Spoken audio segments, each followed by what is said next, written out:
Taste the Daily. இரட்டை வேடம் போடும் காவல்துறையை கையில் வைத்திருக்கும் விடியா திமுக அரசின் முதலமைச்சருக்கு அதிமுக பொதுச் செயலாளர் கடும் கண்டனம்.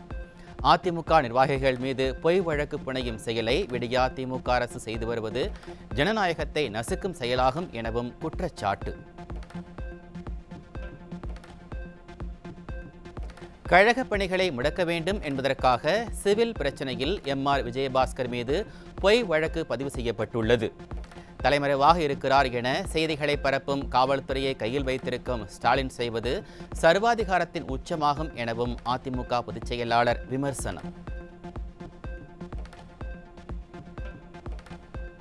விசாரணைக்கு ஆஜராகாமல் ஆட்டம் காட்டி வரும் செந்தில் பாலாஜியின் சகோதரர் அசோக்குமார் இரவு நேரங்களில் சென்னை, கரூர் வீடுகளுக்கு வந்து செல்வதாக தகவல்.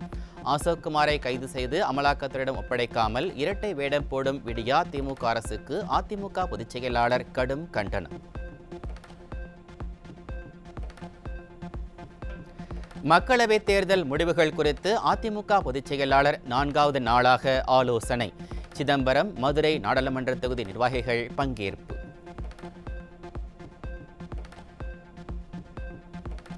தமிழகத்திற்கு காவிரி தண்ணீர் திறக்க கர்நாடக அரசு மீண்டும் மறுப்பு. வரும் 31ஆம் தேதி வரை 1 TMC தண்ணீர் திறக்க காவிரி ஒழுங்காற்றுக்குழு உத்தரவிட்ட நிலையில் கர்நாடகம் மறுப்பு.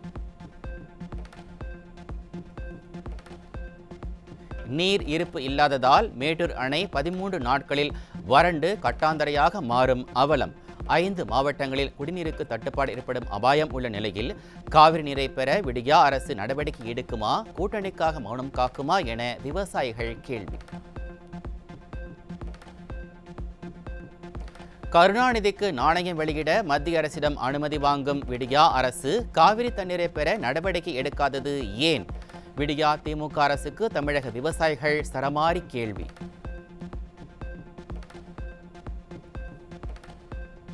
மற்ற மாநிலங்களை காட்டிலும் தமிழகத்தில் தகவல் தொழில்நுட்பத்துறைக்கான நிதி ஒதுக்கீடு குறைவாக இருப்பதாக மீண்டும் மீண்டும் புலம்பி வரும் விடியா அமைச்சர்.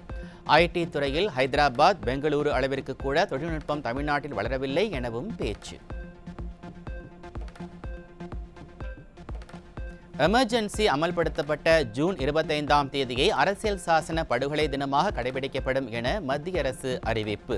தமிழகத்தில் ஜூன் 18ஐ கள்ளச்சாராய படுகொலை தினமாக அனுசரிக்கப்படும் என விடியா திமுக அரசு அறிவிக்குமா என மக்கள் கேள்வி.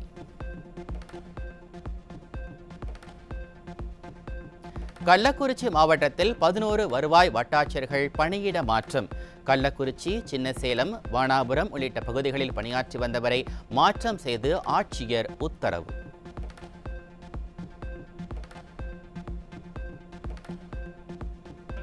ஓசூரில் ஜூஜுவாடியில் 2 ATM மையங்களில் கொள்ளை முயற்சி. அலாரம் அடித்து கொள்ளையர்கள் தப்பி ஓடியதால் பல லட்சம் ரூபாய் பணம் தப்பியது.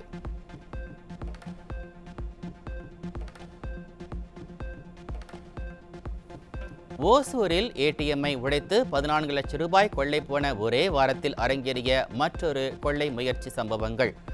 கொள்ளை கும்பல் ATM மையங்களை குறிவைக்கும் நிலையில் அலட்சியம் காட்டும் விடியா அரசின் காவல்துறை. தமிழகத்தில் விடியா அரசின் சட்டம் ஒழுங்கு சீர்கேட்டை கண்டித்து பஞ்சாபில் பேரணி நடத்திய மக்கள். திறனற்ற திமுக ஆட்சியில் தமிழகத்தின் மானம் தேசிய அளவில் மிகப்பெரிய தலைக்குனிவை ஏற்படுத்தியிருப்பதாக மக்கள் விமர்சனம்.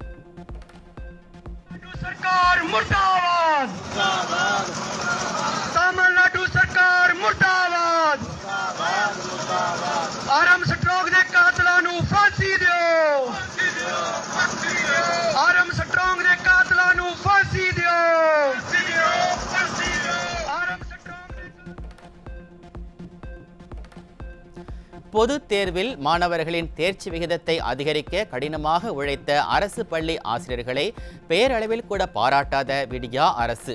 தனியார் பள்ளிகளுக்கு பள்ளிக் கல்வித்துறை பாராட்டு விழா நடத்துவதன் மர்மம் என்ன என கல்வியாளர்கள் கேள்வி.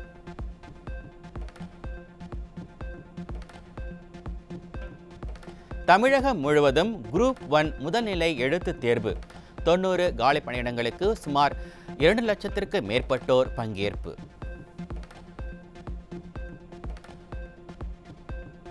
சென்னையின் பல இடங்களில் மழை நீர் தேங்கி குளம் போல் காட்சியளிக்கும் அவலம். சிறு மழைக்கே சென்னை தாக்குப்பிடிக்காத நிலையில் மழைநீர் வடிகால்வாய் பணிகள் குறித்து தம்பட்டம் அடித்த திமுகவினர் மீது மக்கள் அதிருப்தி. 2 கோடி ரூபாய் கேட்டு பள்ளி மாணவன் கடத்தப்பட்ட வழக்கில் கூலிப்படையினர் உட்பட 6 பேர் கைது. கடத்தல் பின்னணியில் குஜராத் மாநில IAS அதிகாரியின் மனைவியும் இருப்பது தெரிய வந்ததால் பரபரப்பு. வேலூர் மாவட்டம் காட்பாடியில் 4 கிலோ கஞ்சாவுடன் 6 பேர் சிக்கினர். விடியா ஆட்சியில் கஞ்சா புழக்கம் சர்வசாதாரணமாகிவிட்டதாக மக்கள் குற்றச்சாட்டு. அம்பத்தூரில் கூட்டுறவு சங்க கடன் தொகையை கட்டி முடிக்க விவசாயிடமிருந்து 40,000 ரூபாய் லஞ்சம் பெற்ற கூட்டுறவு சங்க செயலாளர் கைது. விடியா ஆட்சியில் அரசுத்துறை அதிகாரிகள் அச்சமின்றி லஞ்சம் வாங்குவது அதிகரித்திருப்பதாக குற்றச்சாட்டு.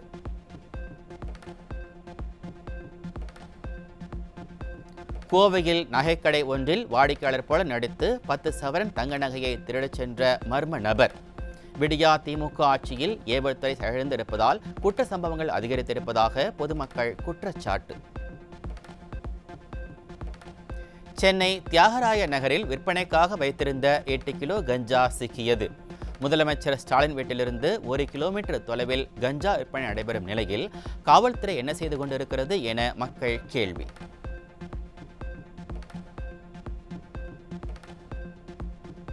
கோவை தடாகம் பகுதியில் 221 கிலோ புகையிலைப் பொருட்கள் சிக்கின.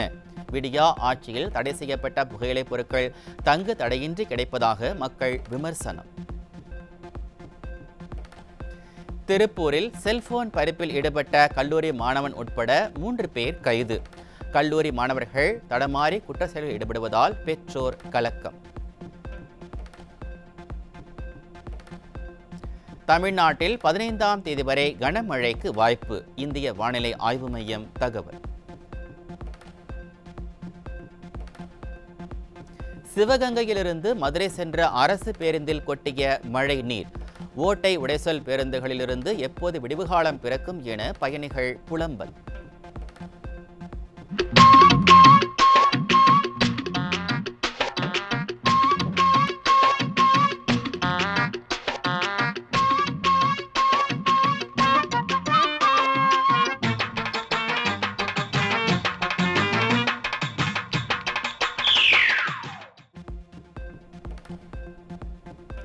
பழனி கோவில் நிர்வாகத்தை கண்டித்து வியாபாரிகள் கடையடைப்பு போராட்டம்.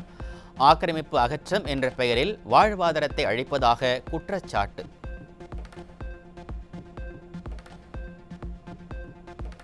கடையடைப்பு போராட்டத்தால் பழனி கோவிலுக்கு வரும் பக்தர்கள் அவதி.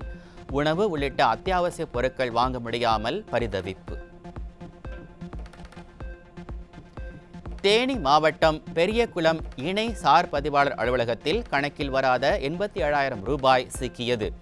இணை சார் பதிவாளர் அலுவலக உதவியாளர்கள் மீது வழக்கு பதிவு செய்யப்பட்டுள்ள நிலையில் அரசு அலுவலகங்களில் லஞ்சம் தலைவிரித்து ஆடும் அவலம். மதுரை கள்ளழகர் கோவிலில் ஆழி பெருந்திருவிழா கொடியேற்றத்துடன் தொடங்கியது.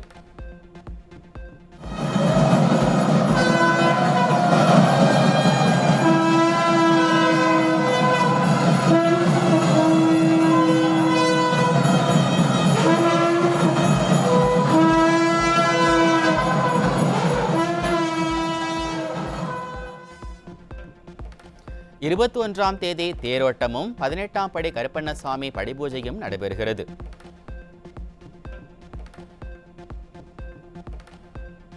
ககன்யான் திட்டத்தின் கீழ் இந்திய விண்வெளி வீரர்களை விண்வெளிக்கு அனுப்பும் பணிகள். நாசாவுடன் இணைந்து திட்டமிட்டவாறு பணிகள் மேற்கொண்டு வருவதாக இஸ்ரோ விஞ்ஞானிகள் தகவல்.